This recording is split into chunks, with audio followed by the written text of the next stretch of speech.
Listening test by Sahaj Learning Ielts. Section 1. In this section, you'll hear a conversation between a student and the coordinator of the Student Service Centre. First, you have some time to read questions 1 to 3.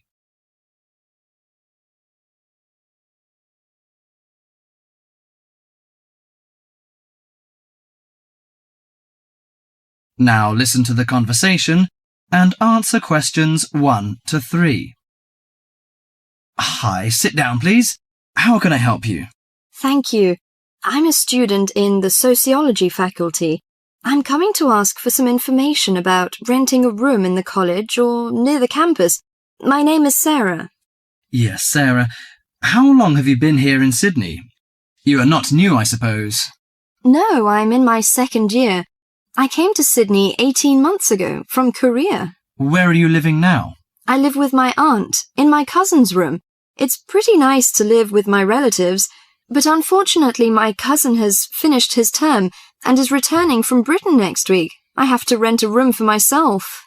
Yes, it sounds a little unfortunate, but I suppose it's a good chance for you to have a deeper understanding to real world. I hope so.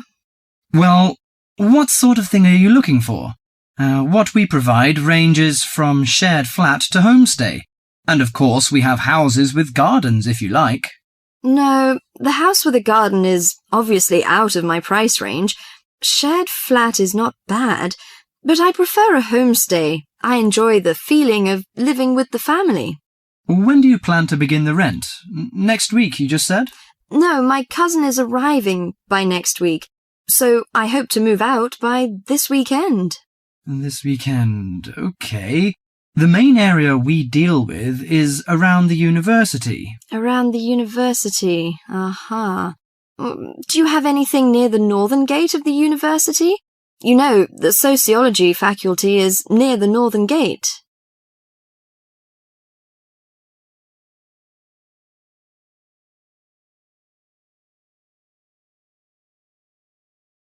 Before you hear the rest of the conversation, you have some time to look at questions 4 to 10.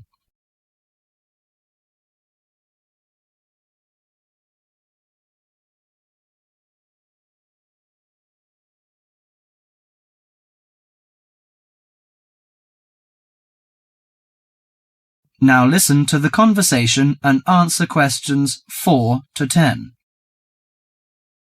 Yes, what sort of price are you thinking of? Well, could you give me some idea?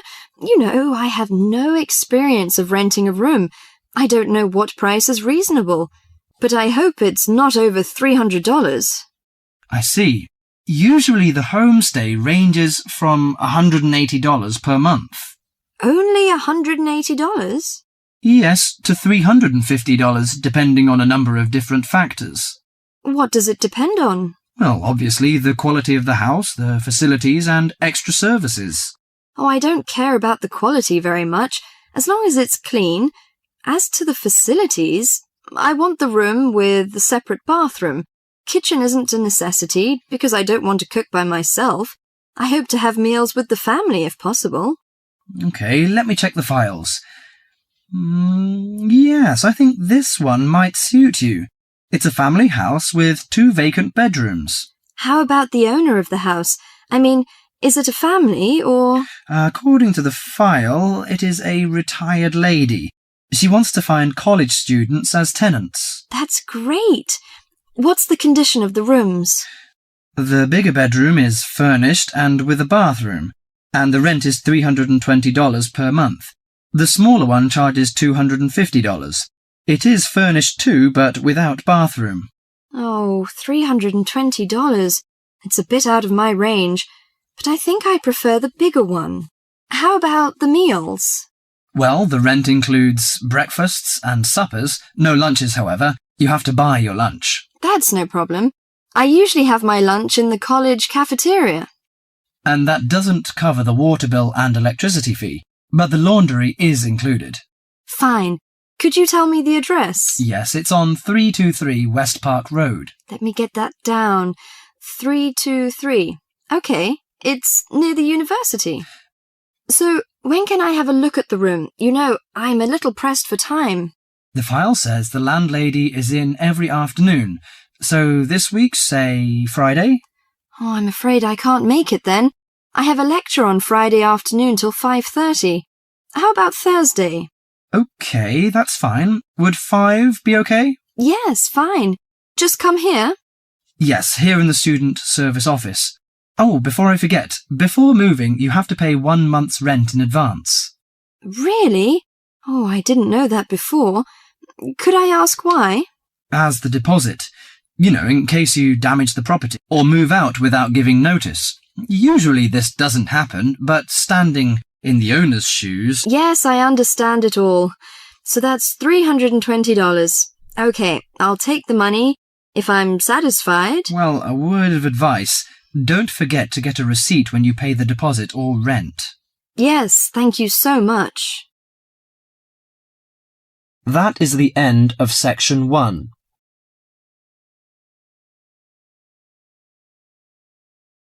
You now have half a minute to check your answers.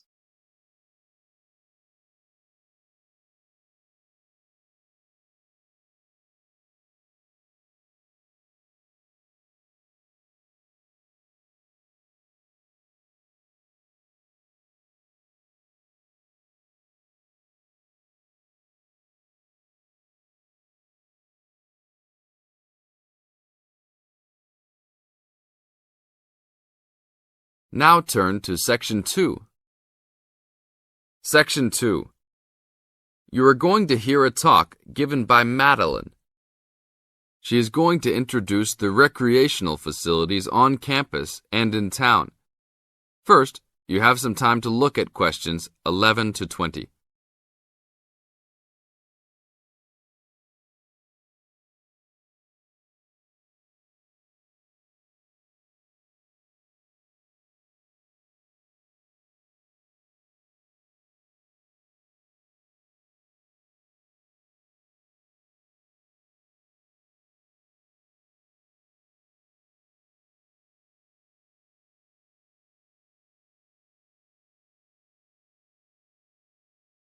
As you listen to the talk, answer questions 11 to 20. Well, good morning, everybody. My name's Madeline Stewart, and I'm here to tell you about the recreational facilities available on campus, and also to tell you something about what the town has to offer. You may already know that your Students' Union membership also includes membership of the Sports Union, which provides a range of sporting and recreational facilities on campus, much the same as those in most British universities. The Sports Union has football, tennis, and cricket teams in local competitions. And really, most sports are catered for in some way on campus, even if they're just social matches.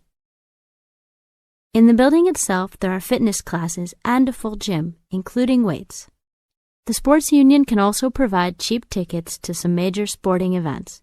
And to keep you up to date with everything available, there's a weekly newsletter distributed around the campus. You should check this to find out the names and phone numbers of the contact people for each sport or activity you're interested in. Yes, did you have a question? Yes, apart from what you've just said, does the Sports Union offer individual help in any of its activities, for example, in getting fit and healthy? Yes, we do. The Sports Union has a fitness assessment clinic every Friday, staffed by the resident sports trainer, who can provide advice on the best program for you and refer you to various charts. I'm sure you all realize that for any medical assessment or health problem, you should go to the University Medical Service. The sports trainer can also advise you on a suitable training program using the weights. And now on to Ashbury. For a town of its size, Ashbury has some unusually good leisure and sporting facilities, most of which are near the center of town and easily reached by bus from this campus. There's a new, well, almost new, Olympic-sized swimming pool. That's not quite in the central town area, but it's only a 5-minute walk from the bus stop. Above the pool, there's a high-tech fitness center that any of you more serious fitness lovers would need to check out. Then, In the center of town, there's a sporting complex called the Anderson Center, which contains squash courts and facilities for a number of other indoor sports, such as basketball. And just around the corner from the Anderson Center, in the main street there, is an indoor bowling alley. All of these facilities are listed in the weekly newsletter, so I encourage you all to look through it and... This is the end of Section 2. Now you have half a minute to check your answers.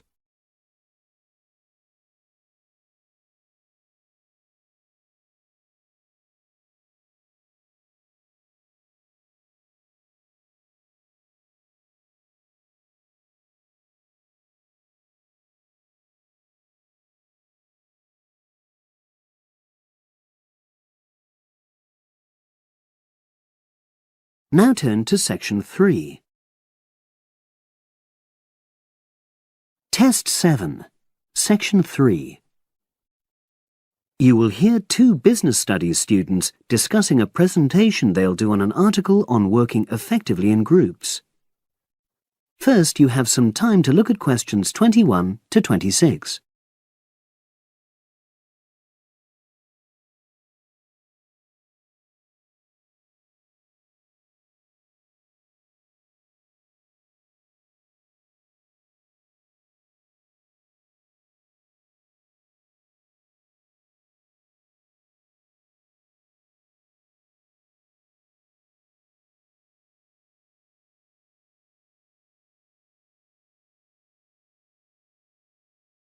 Now listen and answer questions 21 to 26. So, Brad, what did you think of the article on group work? Oh, hi, Helen. Yeah, it was pretty good, with helpful pieces of advice on how to make group work effective. I think we were lucky to be given such a straightforward text to present at the management skills seminar. Yeah. Actually, shall we discuss it now? Have you got time? Sure. It's only a 10-minute presentation, so we just need to explain and then give our views on the main points raised in the article. I'll jot down some notes. Right. So, there are 3 main sections. I suggest we start with listening. Yeah, effective listening in groups, because it's not something that's frequently covered on courses in our field. No, and we should say that in the presentation. Yeah. And also effective listening's pretty simple, you know. I don't think it's hard to learn. Well, people think it's easy, but in my experience, most of us tend to be very lazy listeners. Okay, I wouldn't argue with that. Something I do think we should emphasize is the power of the listener's posture, gestures, etc., in making speakers feel respected. Not that you're just waiting for them to finish before jumping in with your own ideas. Uh-huh. Okay, right. The next section is on goal setting. Let's make sure we're clear what the article says on this. Yeah. Well, firstly, it says that all group members must be given time to explain their own goals. That's it, yeah. And then, did it say that the whole group should agree on common goals? That's a bit too strong. It's more that everyone's agendas should be equally acceptable. But it does say that goals have to be realistic, you know... Achievable within a particular time? You've got it. That's really what the article's saying. There isn't really any point in having ideals if group members know they won't come to anything within a reasonable period. So, I think a summary covering those points will be enough for that part of the presentation, don't you? Yep. Now, the last section is about conflict resolution. Actually, I thought it was the worst part of the article. Me too. I don't think it went into sufficient detail on the issue. Actually, I thought it devoted too much space to it, but that it was all rather boring, you know? It didn't mention some of the more radical theories. Absolutely. I found that really irritating. Right, and also I think it could have said more about conflict sometimes being healthy in groups. Absolutely. It just mentioned rather glibly about how we should avoid thinking of winners and losers, and that quick resolution of conflict is always desirable. Without explaining what these terms mean? Well, it gives quite detailed definitions, but doesn't develop a proper argument. Right. So, for the presentation, I think we just give some definitions and then explain what we felt were the weaknesses in the article's treatment of conflict resolution. Yeah, good. Now you have some time to look at questions 27 to 30.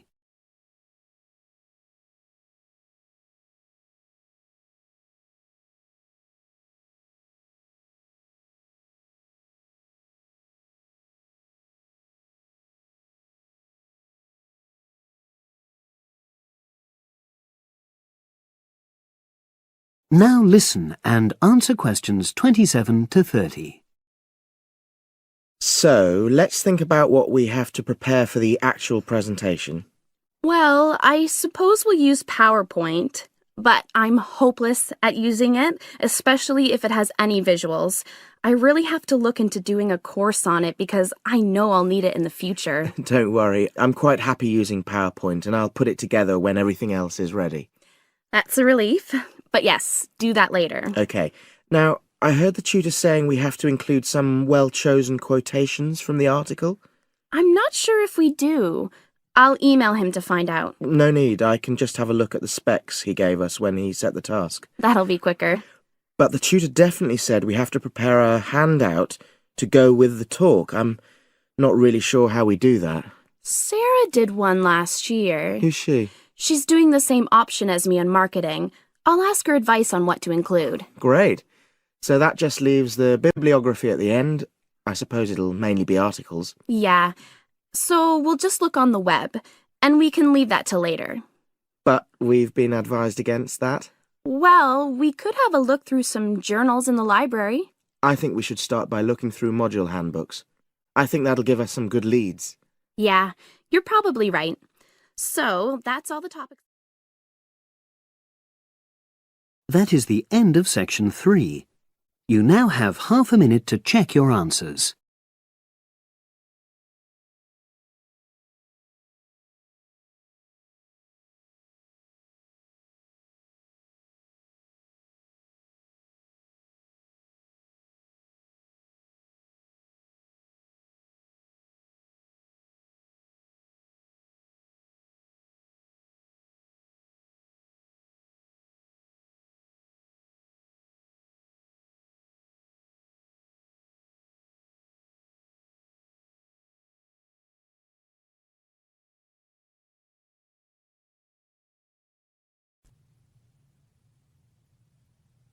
Section 4.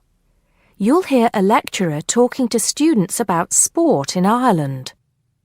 First, you have some time to look at questions 31 to 33.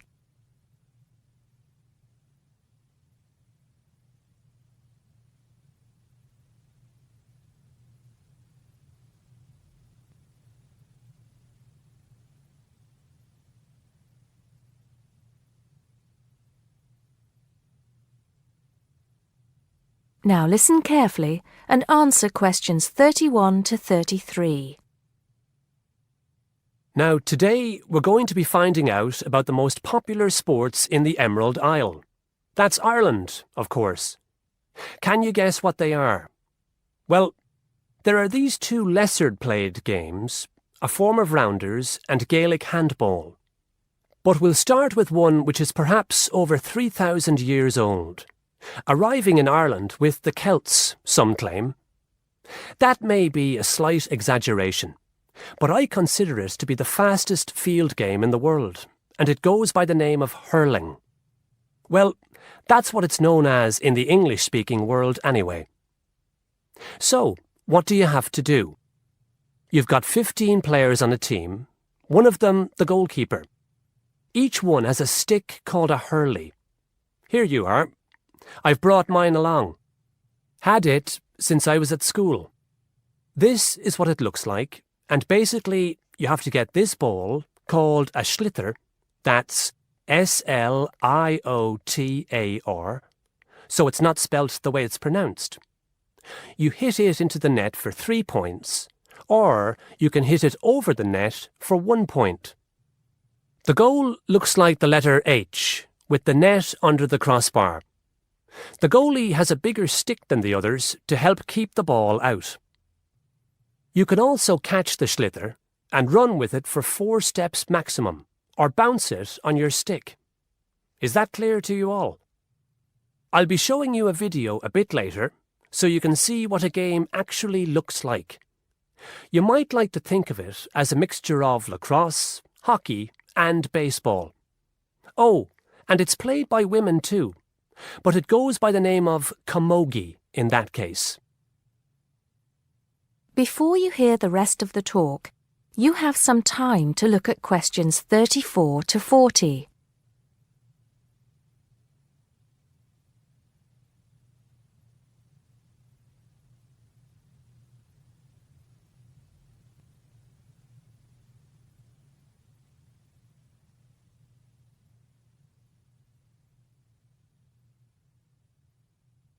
Now listen and answer questions 34 to 40. I'll give you a bit of the history, shall I now?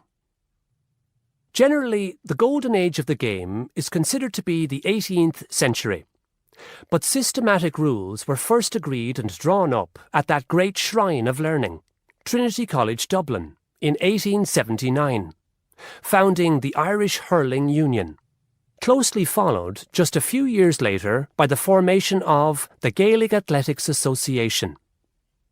With greater organisation last century, the All-Ireland Hurling Championship got off to a flying start, and I'm proud to say that my own native city of Cork has won more than 20 titles over the years. But then, so have Kilkenny and Tipperary. Is it only played in Ireland? No. Well, it is the only country with a national team at the moment, but you may be surprised to discover there are hurling clubs in London, as well as in America and Argentina, to name just a few. The other game I'd like to take a little time to introduce you to is Gaelic football, which is played on the same pitch as hurling with the same number of players, but there's no net. You just have to get the ball over your opponent's goalposts. And you can do that by kicking or punching the ball. However, you're not supposed to do that to the players, I might add. Imagine it as a combination of soccer and basketball. But in my opinion, it's a more exciting spectacle than either of those. Excuse my bias, if you will. It's also very popular with women. In fact, there are more women's teams than for any other sport. Whether despite or because of the physical contact involved, I wouldn't like to say.